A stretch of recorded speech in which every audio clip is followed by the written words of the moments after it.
다 같이 내 마음의 한 자리 찬양하시겠습니다.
사도신경으로 우리의 신앙을 고백하겠습니다. 전능하사 천지를 만드신 하나님 아버지를 내가 믿사오며 그 외아들 우리 주 예수 그리스도를 믿사오니 이는 성령으로 잉태하사 동정녀 마리아에게 나시고 본디오 빌라도에게 고난을 받으사 십자가에 못 박혀 죽으시고 장사한 지 사흘 만에 죽은 자 가운데서 다시 살아나시며 하늘에 오르사 전능하신 하나님 우편에 앉아 계시다가 저리로서 산자와 죽은 자를 심판하러 오시리라. 성령을 믿사오며 거룩한 공회와 성도가 서로 교통하는 것과 죄를 사하여 주시는 것과 몸이 다시 사는 것과 영원히 사는 것을 믿사옵나이다. 아멘. 쌤이 아픈 관계로 전도사님과 함께 찬양을 하게 되었는데요. 우리 조금 어색하더라도 열심히 찬양과 예배에 임하는 초등부 친구들이 되었으면 좋겠습니다. 오늘 찬양은 오직 예수뿐이네라는 곡이에요. 찬양의 가사처럼 이 코로나 시기에 오직 예수님만 의지하고 기도하며 이 시간을 하나님께 드리는 초등부 친구들이 될 수 있기를 기대합니다. 같이 찬양하시겠습니다.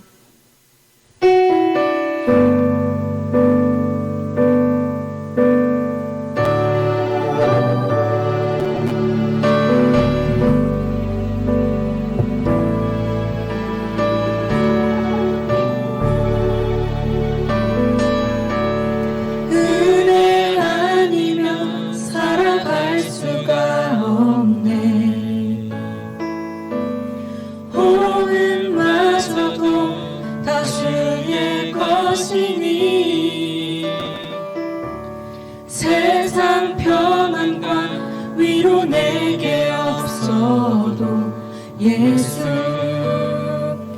오직 예수뿐이네.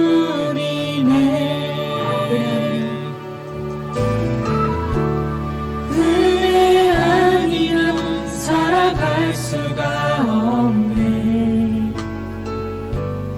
호흡마저도 다 주의 것이니 세상 평안과 위로 내게 없어도 예수 오직 예수뿐이네. 그 신계획 다 볼 수도 없고 작은 고난에 지쳐도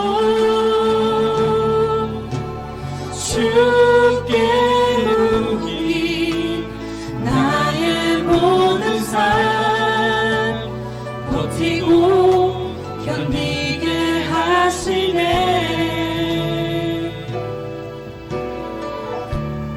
은혜 아니면 살아갈 수가 없네.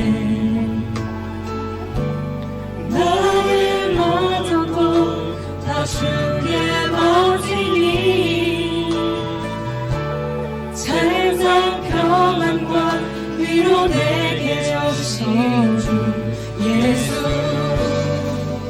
오직 예수뿐이네.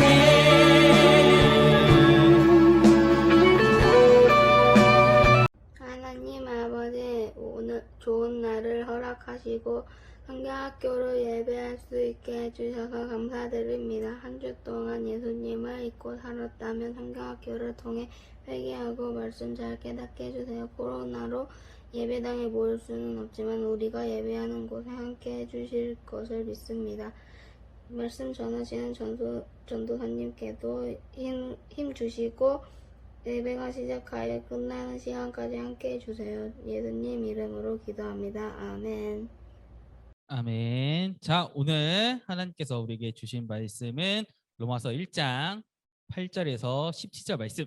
자, 우리 로마서는 저번 주에도 읽었으니까 어디 있는지 알겠죠? 자, 사도행전은 어디 있냐면은 사도행전 뒤에 있어요. 자, 요행롬, 마망늑, 요행롬. 자, 페이지 수로는 신약성경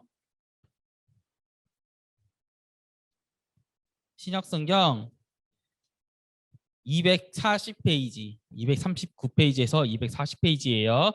자, 8절에서 17절. 자, 성경책 다 찾았어요? 자, 못 찾는 친구 손. 자, 다 찾았죠? 자, 전도사님이 읽을 때 각자의 집에서 친구들 함께 성경 말씀 읽어주세요. 자, 8절부터 읽을게요. 8절부터 시작.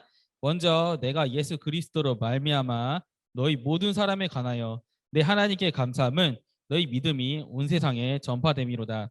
내가 그의 아들의 복음 안에서 심령으로 섬기는 하나님이 나의 증인이 되거니와 항상 내 기도에 쉬지 않고 너희를 바라며 어떻게 하든지 이제 하나님 뜻 안에서 너희에게로 나아갈 좋은 길 얻기를 구하노라. 내가 너희 보기를 간절히 원하는 것은 어떤 신령한 은사를 너희에게 나누어 주어 너희를 견고하게 하고자 함이니 이는 곧 내가 너희 가운데서 너희와 나의 믿음으로 말미암아 피차 아니함을 얻으려 함이라. 형제들아, 내가 여러 번 너희에게 가고자 한 것을 너희가 모르기를 원하지 아니하노라. 이는 너희 중에서도 다른 이방인 중에서와 같이 열매를 맺게 하려 함이로되 지금까지 길이 막혔도다. 헬라인이나 야만인이나 지혜 있는 자나 어리석은 자나 다 내가 빚진 자라. 그러므로 나는 할 수 있는 대로 로마에 있는 너희에게도 복음 전하기를 원하노라. 내가 복음을 부끄러워하지 아니하노니 이 복음은 모든 믿는 자에게 구원을 주시는 하나님의 능력이 됨이라. 먼저는 유대인에게요 그리고 헬라인에게로다. 복음에는 하나님의 의가 나타나서 믿음에 이르게 하리니 기록된 바 오직 의인은 믿음으로 말미암아 살리라 한가 같으니라. 아멘. 자, 오늘 친구들, 오늘은 로마서 1장에서 1장 8절에서 17절 말씀으로 로마 교회를 향한 마음, 저희 두 번째 시간을 가져볼게요. 자, 우리도 전도사님이 오늘도 지난주에 예고한 대로 로마서 1장에서 18절의 주제로 로마 교회를 향한 바울의 마음을 두 번째 시간에 가져봤는데요. 자, 오늘 우리가 읽은 본문에 우리 사도 바울이 로마서를 쓴 이유에 대해서 소개하고 있어요. 그래서 오늘 친구들 우리가 해야 될 것은 공과를 준비해 주세요. 공과. 자, 공과 보면요. 공과 우리 파트 2, 미션 2 내용의 첫 번째 페이지 로마서를 쓴 목적이 있어요. 로마서를 쓴 목적. 자, 이 로마서를 쓴 목적에서 우리 바울의 선물 상자라고 써 있잖아요. 별표도 있고 매듭도 4개 있고 그 똑같은 선물 상자를 한번 동그라미 쳐보세요. 그럼 뭐라고 나오나? 그럼 바울이 우리 로마 교회 로마서를 쓴 목적에 대해서 첫 번째 목적에 대해서 나오게 될 거예요. 한번 동그라미 쳐보세요. 자, 힌트는 로마서 1장 11절에 있는데 5글자예요. 5글자. 다섯 글자. 다섯 글자. 자, 첫 번째 이유. 첫 번째 이유. 자, 다 쓴 사람 한번 카메라에 대고 이렇게 보여줄까? 동그라미 친 사람 한번 카메라에 대고 한번 보여줄까? 와, 그나 빠른데. 또 다 쓴 사람, 다 쓴 사람.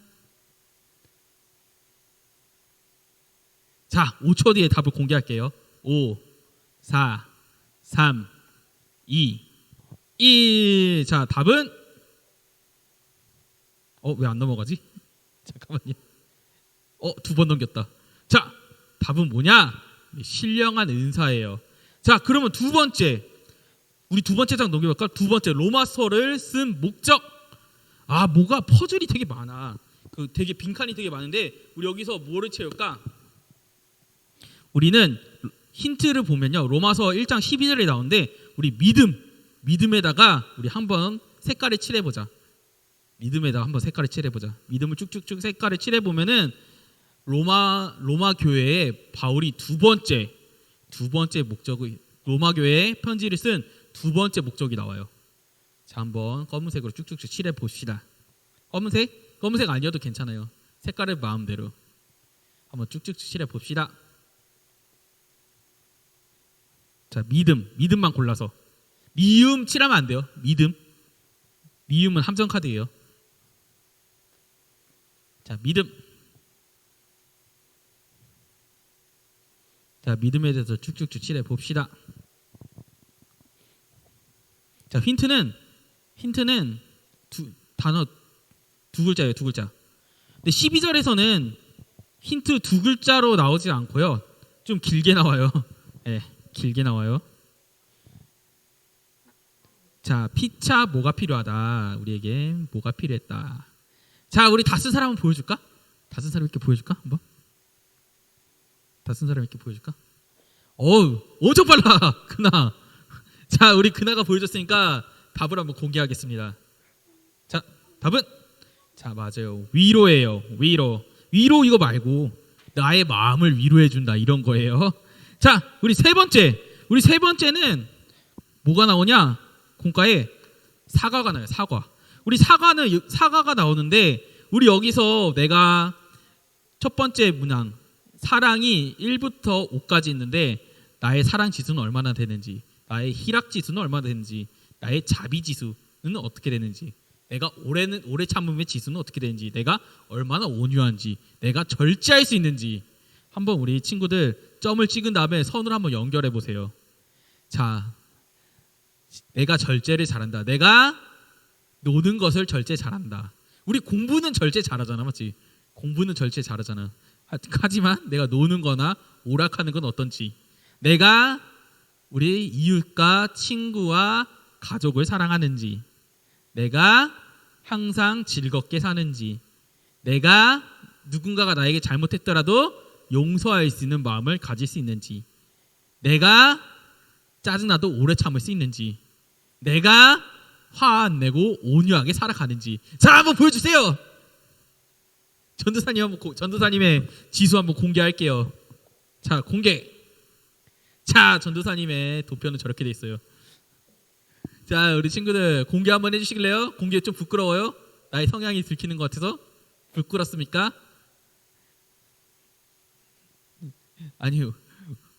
오니 안녕. 자, 한번 보여주세요. 지유선유 한번 보여줘. 한 번도 안 보여줬잖아. 자, 이것에 대한 힌트는 로마서를 쓴 목적 세 번째 힌트는 로마서 1장 13절에 나오는데, 자, 뭐냐? 우리 사과가 뭐예요? 열매죠. 자, 열매를 맺게 합니다라는 그런 세 번째 목적이 나와요. 그러면은 바울이 로마 교회 로마서를 쓴 이유는 로마 교회 사람들에게 어떤 것을 주기 위해서? 첫 번째, 신령한 은사를 나누기 위해서. 두 번째, 그들을 위로하기 위해서. 세 번째, 12절에는 안이함이라고 나와요. 그리고 세 번째, 그들이 열매를 맺게 하기 위해서. 뭐 이 사람들이 농사를 지어서 열매를 맺게 하겠다, 이게 아니에요. 열매를 맺게 한 게 무엇이냐? 우리가 교회에서, 로마서 교회 사람들이 교회에서 말씀을 듣고 배우고, 그러면은 그 배움의 결과로서 열매가 나타나야 되는데 그 열매가 무엇이냐? 내가 하나님에 대한 사랑, 그리고 내가 하나님의 말씀에 따라서 얼마나 사는지. 그래서 이 사과 표시에 5가지가 나왔잖아요. 대표적으로 내가 하나님의 말씀을 보고 어떠한 열매를 맺었는지, 내가 사랑의 열매를 맺었는지, 희락의 열매를 맺었는지, 자비의 열매를 맺었는지, 오래 참음의 열매를 맺었는지, 온유한지, 절제의 열매를 맺었는지, 이러한 열매, 내가 복음 전파에 대한 열매, 이것을 얘기하는 거예요. 그래서 이 3가지 목적은 무엇이냐? 신령한 은사를 나누어주고 위로하고 열매를 맺게 한다. 그렇다면은 이거에 대해서 친구들 이렇게 궁금한 점이 있을 거예요. 왜 바울은 갑자기 뜬금없이 이 로마 교회에다가 너에게 은사를 줄게. 너희 그래 내가 위로해 줄게. 그래 너희들 그럼으로써 내가 열매를 맺었으면 좋겠다 라고 했을까요? 로마 교회가 아무 문제가 없는데 사도 바울이 이런 말을 하진 않았을 거 아니에요, 맞죠?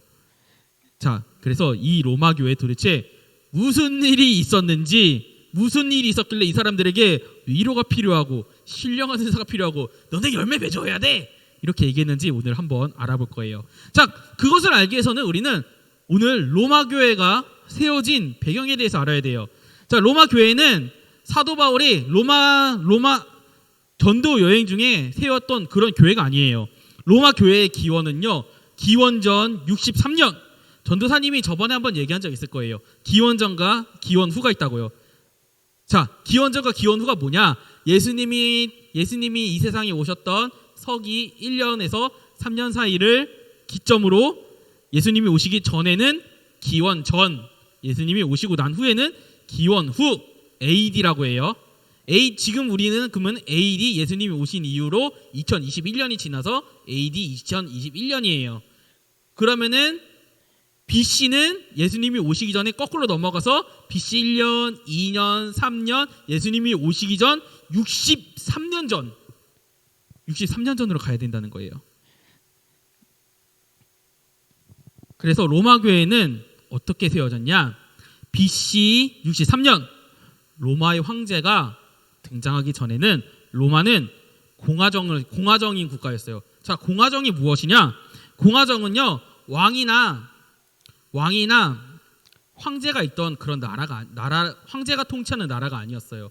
지금처럼 국회의원이 있고 국회의원들이 언론이라는 그 국회의원들이 투표를 해서 선출한 대표가 있어요. 지금 우리나라로 치면 뭐예요? 대통령이죠. 그걸 바로 로마에서는요, 집정관이라고 했어요. 근데 로마는요 엄청 넓었기 때문에 이 넓은 나라를 통치하기 위해서는요, 지금처럼 뭐 교통이 발달한 것도 아니고 통신이 발달한 것도 아니었기 때문에 여러 명의 통치자가 필요했어요. 그래서 집정관을 몇 명을 뽑았냐? 3명을 뽑았어요. 3명. 그래서 이때 선출된 집정관이 누구였냐? 바로 카이사르, 시저로 되게 유명한 카이사르, 그 다음에 폼페이우스, 그 다음에 크라수스였어요. 그 중에 폼페이우스는요, 동방을 맡고 있었어요. 동방을 정벌하러 갔어요. 그 정벌한 동방의 국가 중에 하나가 이스라엘이 포함되어 있었어요. 이때 이스라엘은요, 어떤 상태였냐?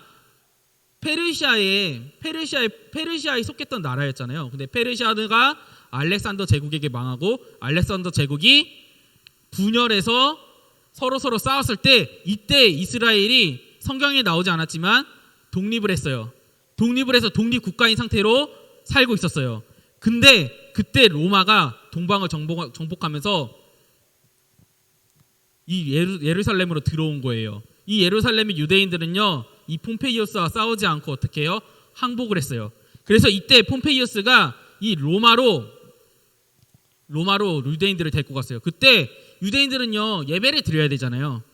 그래서 유대인들이 예배를 드리기 위해서 로마의 주요 도시에다가 무엇을 세웠다? 지금의 교회라고 얘기할 수 있는 회당을 세웠어요.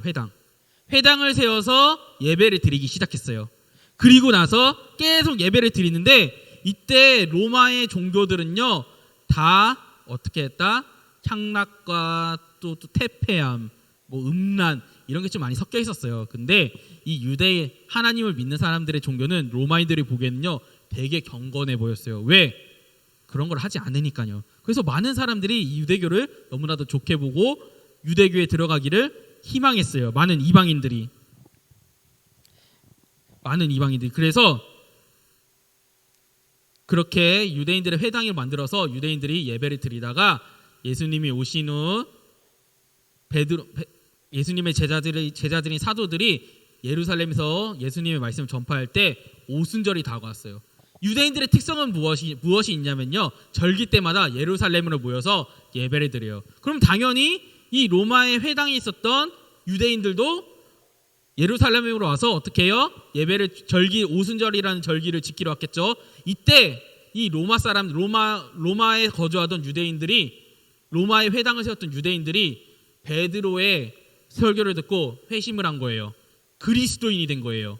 그래서 다시 한번 로마로 돌아가서 부활하신 예수님을 회당에서 설파한 거예요. 근데 그때 문제가 생긴 거예요. 어떤 문제가 생겼냐? 이때 회당에서 교회를 세웠는데, 로마 교회를 세웠는데, 이 로마 교회의 특징이 로마 교회와 유대교가 약간 다른 점이 있었어요. 자, 유대교는 유대교인이 되려면, 내가 하나님의 백성이 되려면 이방인인 채로는 있을 수 없었어요. 무엇이 되어야 되냐? 유대인이 됐어야 됐어요. 그럼 유대인이 되어야 되기 위해서 관문이 있었어요. 무슨 관문이 있었냐? 첫째, 아브라함과 하나님과의 언약의 증표. 무엇이다? 우리 남자 친구들이 많이 이렇게 하면 고통스러운 할례를 받아야 됐어요. 그리고 내가 로마인, 헬라인의 신분을 버리고 무엇이 됐어야 됐다? 유대인이 되어야 됐어요. 그래야지 내가 유대교인이 될 수가 있었어요. 하지만 교회는 좀 달랐어요. 그리스도인은 좀 달랐어요. 그리스도 교회는 좀 달랐어요. 왜? 그런 절차를 밟지 않아도, 내가 굳이 유대인이 되지 않아도, 내가 로마인인 상태였어도 헬라인인 상태였어도 그리스도인이 될 수 있었어요. 그러면은 로마 사람들은, 헬라인들은, 이방인들은 유대교를 가겠어요? 교회를 가겠어요? 당연히 교회를 가죠. 이때 분쟁이 일어난 거예요. 분쟁이 얼마나 일어났냐? 주먹 다짐도 일어나고, 해당 사람들이 교회로 쳐들어가기도 하고, 이런 사건이 일어난 거예요. 갈등이 생겼던 거예요. 그다가 그것만으로 끝난 게 아니라 그리스도인이 회당으로 가갖고 부활하신 예수님을 전파한 거예요. 당연히 싸움이 일어났겠죠. 그래서 이때 그리스도인과 유대교 사이에 큰 분쟁이 생겼고, 이때 당시 로마의 황제였던 분쟁이 생겼고, 로마의 황제였던 클라디우스는 이 싸움이 폭동으로 이어지기 전에 유대인들을 전부 이 수도인 로마에서 추방을 시켰어요. 사도행전 18장을 보면요, 이 당시 로마 교회의 지도자의 위치에 있었던 브리스길라 아굴라도 이 로마시에서 추방당했다라고 얘기하고 있어요. 이렇게 유대인들이 전부 로마시에서 추방당하자 이 로마 교회는 누가 남았을까요? 유대인 빼고 이방인이라고 칭해지는 로마인, 헬라인, 기타 등등이 남았겠죠. 그래서 이렇게 로마인, 헬라인으로 구성되어 있던 유대인이, 이렇게 로마인과 헬라인만 남았던 이 로마 교회는 유대인의 중심에서 어떻게 됐다? 헬라인과 로마인 중심으로 넘어갔어요. 이 사람들이 교회를 운영하고 신학을 지켜나가기 시작한 거예요. 그리고 5년 후 로마 황제 클라디우스가 사망해요. 잠깐만.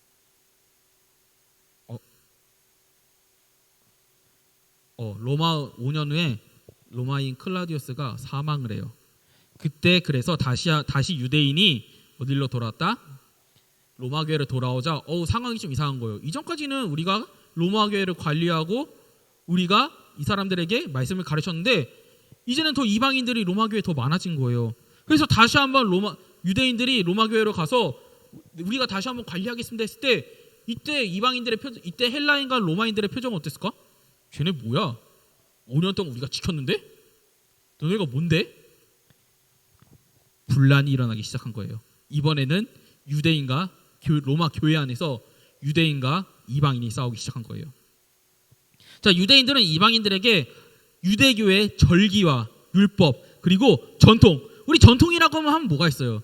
전도사님이 늘 얘기하지만 유대인들의 강력한 전통, 우리는 하나님과 나의 언약이다. 우리 조상 아브라함과 하나님은 이렇게 언약했어. 너네들 하나님의 백성이 되기 위해서는 이것을 해야 돼. 자, 말하지 않아도 알겠죠. 자, 이런 것까지 강요하면서 막 싸우기 시작했어요. 그래서 유대인들이 이것을 너네가 지키냐 지키지 않느냐, 이거에 따라서 너희 믿음이 약하다 강하다 이렇게 차별하기 시작한 거예요. 그래서 이방인들이 이걸 받아들일 수 없죠. 아니, 그 유대교 율법이잖아. 교회에서는 그렇게 안 해도 되잖아. 왜? 이러면서 막 싸우기 시작한 거예요. 그러자 바울은 이러한 싸움으로 인해서 로마 교회가 분열되고 하나가 되지 못하자, 그리고 로마 교인들이 떨어져 나갈 그런 심각한 상황까지 가자 이 두 그룹 간에 뭐를 돕기 위해서, 화해를 돕기 위해서 이 로마서를 작성한 거예요. 그래서 바울은요 1장부터 이렇게 얘기해요. 믿음은 행위도 율법을 지키는 것도 유대인의 전통을 강제로 지키거나 할례 같은 행위로 생겨나는 것이 아니야. 전도사님이 저번에 얘기했죠. 저번 주에 로마서의 핵심 말씀, 오직 의인은 무엇으로 말미암아 산다? 믿음으로 말미암아 산다. 즉 하나님의 백성이 필수 조건인 의인이 되는 것은요 할례나 절기를 지키는 것이 아니라, 유대인의 전통을 지켰을 때 그때 믿음이 생겨나는 것이 아니라, 오직 하나님께서 우리에게 주시는 그 믿음으로 인해서 우리가 믿음이 생겨난다는 거예요. 우리가 아무리 노력해도, 우리가 아무리 착하게 살아도 하나님께서 우리에게 믿음을 주시지 않는다면 우리에게 믿음이 생길 수 없다는 거예요. 자, 그래서 바울은 이신칭의, 즉 믿음으로 살리라는 말씀에 대한 근거를 쭉쭉쭉 이야기해요. 자, 바울의 전도사님 한번 바울 빙의해서 한번 얘기해 볼게요. 자, 여러분의 말씀대로 이방인 죄인 맞습니다. 그렇다면 우리 유대인은 태어나면서부터 의인입니까? 태어나면서부터 하나님께 택함을 받았습니까? 죄가 없이 태어납니까? 전혀 아니에요. 우리 또한 하나님께서 끊임없이 죄를 짓는 죄인일 뿐이에요. 우리 유대인도 죄인이라고요. 그렇다면은 우리가 어떻게 하나님 앞에서 의인이라 인정받을 수 있어요? 당신들 말대로 할례를 받고 절기를 지키고 유대인들의 전통을 지켜야 될까요? 당신 주장대로 율법을 준수하며 유대인들의 전통에 따라 살면은 하나님께서 우리에게 야 너네 의인이야 이렇게 얘기해 주나요? 자, 그렇다면은 한번 생각해 보세요. 우리의 조상 아브라함은 어땠어요? 하나님께서 이 사람에게 믿음이 있다라고 얘기했을 때 이 아브라함이 유대인의 전통을 따랐나요? 그때 유대인의 전통이 있었나요? 율법이 존재했나요? 율법 존재했긴 했겠죠. 할례를 받았나요? 아니에요. 하나님께서 단지 아브라함이 믿음에 어떻게 해요? 아브라함이 믿음에 의인이라 인정을 받았다라고 그렇게 얘기했어요. 하지만 이럼에도 불구하고 우리는 여전히 죄를 짓고 있어요. 그 원인이 뭘까요? 그 원인은요 아담의 죄 때문이에요. 이 아담의 죄로 인해서 우리에게 뭐가 들어왔어요? 죄가 들어왔어요. 그래서 그 아담의 죄는요 현재도 계속해서 우리를 죄를 짓게 만들고 죄인으로 만들어요. 우리는 그 죄를 지음으로써 하나님께 배신을 반복하고 있어요. 그래서 우리는 결국 영원한 형벌이 무엇을 받는다? 죽음, 사망, 사형을 받는다는 거예요. 왜요? 우리는 계속해서 죄를 짓기 때문이에요. 이렇게 끊임없이 죄를 짓지만 하나님께서 그럼에도 불구하고 우리와 화해하길 바랬어요. 그래서 하나님께서 우리에게 누굴 보내시냐? 바로 그의 아들이신 예수님을 보내는 거예요. 자, 우리가 하나님께서 그의 아들 예수님을 보냈고 예수님이 우리의 죄를 대신해서 십자가에 못 박혀서 돌아가셨으므로 우리 죄가 예수님을 믿음으로써 용서받을 수 있는 근거가 생겼어요. 하나님과 화목할 수 있는 그런 구원받을 수 있는 그런 근거가 생겼어요. 이로 보았을 때 우리 유대인분들, 우리 이방인분들 잘 생각해 보세요. 우리가 율법을 잘 지켜서 하나님께서 예수님을 보내주셨습니까? 우리가 절기를 잘 지켜서 하나님께서 예수님을 우리에게 보내주셨습니까? 우리가 유대인의 전통을 잘 지켜서 하나님께서 예수님을 보내주셨습니까? 우리의 죄를 용서해 주셨습니까? 전혀 그렇지 않아요. 우리는요 여전히 죄를 짓고 있지만 하나님의 은혜 때문에 우리가 구원을 받을 수 있었어요. 이 믿음이 있어야 바로 우리는요 비로소 하나님의 말씀을 지킬 능력이 생기는 거예요. 자, 이 말이 무엇이냐? 자, 예수님을 믿지 않은 사람들에게, 나 예수님이 없다라고 생각하는 사람에게 아무리 말씀을 전하고 아무리 예수님 믿으라고 이야기를 해도 듣지 않아요. 왜? 마음에 예수님이 없었으니까. 하나님께서 그 사람에게 믿음을 믿을 만한 믿음을 주지 않았으니까요. 은혜란 게 바로 그거예요. 하나님께서 우리가 하나님을 믿는 것이 아니라 하나님께서 우리에게 믿을 만한 마음을 주셨기 때문에 우리가 믿을 수 있는 거예요. 지금 당장이라도 우리 친구들에게 하나님께서 그 믿음을 거두어 가시면요, 친구들은 하나님 믿지 않게 돼요. 그렇기 때문에 이것이 은혜라는 거예요. 은혜는 무엇이냐? 하나님께서 우리에게 일방적으로 우리가 거부하던 거부하지 않던 우리에게 주시는 믿음이 바로, 사랑이 바로 은혜라는 거예요. 그러므로 바울이 이렇게 얘기해요. 하나님의 은혜로 만들어진 하나님과 우리의 관계는요 누구도 끊을 수 없어요. 이러한 믿음은 유대인이나 헬라인이나 야만인이나 로마인이나 야만인이나 지혜자나 미련한 자나 동일하게 우리에게 은혜를 주신다라고 얘기를 하는 거예요. 그러므로 우리는 서로를 도와야 됩니다. 어떻게 해요? 믿음이 강한 자는 믿음이 약한 자를 위해서 기도하고 도와야 되고, 믿음이 약한 자들은 또한 함께 성장해야 돼요. 그렇게 바울은요 이렇게 이야기하면서 이들에게 신령한 은사, 그 신령한 은사가 바로 무엇이냐? 바울이 얘기하는 믿음으로 구원을 받는다, 그런 이신칭의 은사를 함께 나누고 싶어요. 그래서 그런 믿음을 통해서 우리가 서로 격려하고 위로하길 바래요.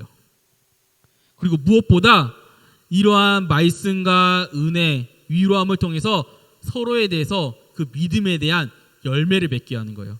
그 열매가, 바울이 말했던 열매가 무엇이냐? 첫 번째, 화해함이에요. 이방인과 로마 교회에 있던 이방인과 유대인들의 화해함.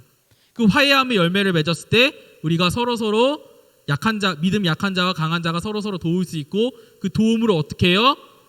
복음을 전파할 수 있는 거예요. 그렇기 때문에 그러한 열매를 맺기 원했던 거예요. 그리고 교회 안에서 화목함과 믿음의 교조를 통해서 성장하며 복음 전파에 있어 유대인이나 이방인이 싸우지 않고 이렇게 함께하는 그 마음이 함께하길 바라는 그 마음으로 사도 바울이 무엇을 작성한 거다?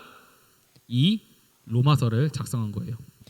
전도사님 방금 얘기한 내용이 로마서 1장에서부터 몇 장까지 내용인지 아세요? 14장까지의 내용이에요. 엄청 간추렸죠. 몇 시간 동안의 이야기를 간추린 거예요. 자, 그래서 오늘 사도 바울은요 로마서를 통해 하나님 앞에서 우리는 모두 죄인이라는 것을 이야기하면서 우리가 이 죄인의 길에서 벗어날 수 있는 방법은 하나님께서 우리를 의인이라 인정해 주시는 이신칭이밖에 없다라고 얘기를 해요. 의인이라 인정해 주신 하나님께서 우리에게 이신칭이, 즉 의인이라고 인정해 줄 수 있는, 인정하시는 그 근거는요 우리가 착하게 살아서도 아니에요. 우리가 율법을 잘 지켜서도 아니에요. 그냥 하나님께서 우리에게 인정해 주시는 거예요. 그래서 사도 바울이 얘기했잖아요. 아브라함이 믿음에 그가 의로 여김을 받았도다, 의인이라 여김을 받았도다. 마찬가지예요. 우리도 하나님을 믿음에, 그 믿음이라는 건 전도사님이 저번주에 얘기했지만 단순한 게 아니에요. 이 믿음이라는 것은 내가 하나님을 믿기 때문에, 내가 예수님을 믿기 때문에 하나님의 말씀을 신뢰하면서 그것을 지켜나가는 것을 믿음이라고 하는 거예요. 아브라함은요 단순히 나 하나님 믿어요 이러고 나서 여전히 우상 숭배하고 여전히 죄를 지으려고 노력했던 사람이 아니었다는 거예요.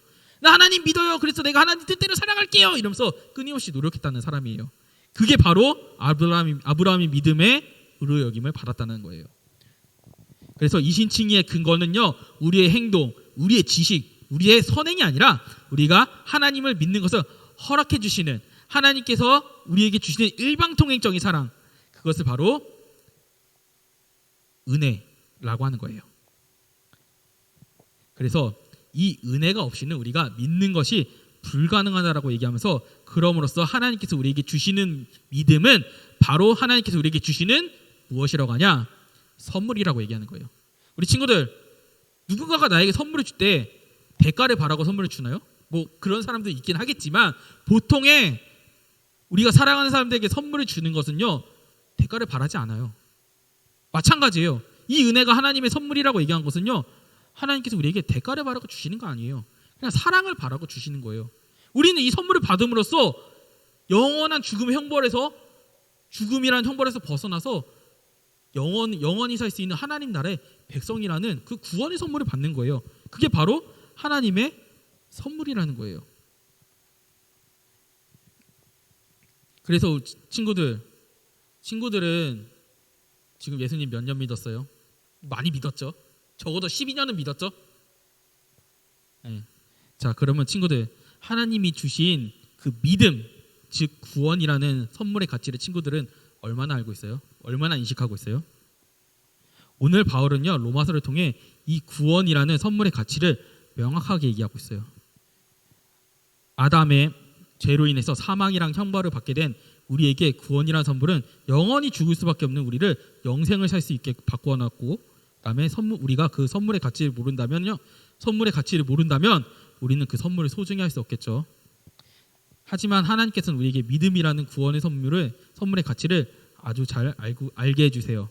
그것이 무엇이냐? 그 선물의 가치를 알게 해주는 것이 무엇이냐? 바로 우리가 말씀을 읽고 암송을 하고 무엇보다 예배를 드리고 찬양을 하는 게 이 구원의 선물이라는 그 가치를 알게 하는 그런 통로라는 거예요. 그래서 우리 친구들, 우리는 그 선물의 가치를 잊지 않고 더욱더 알아가야 돼요. 그래서 우리 예배를 정말 소중히 했으면 좋겠어요. 그리고 그 선물은 우리의 능력도 아니고 노력도 아니고 하나님의 무한하신 사랑, 즉 은혜가 없이는 우리는 그 선물을 받을 수가 없다는 거예요.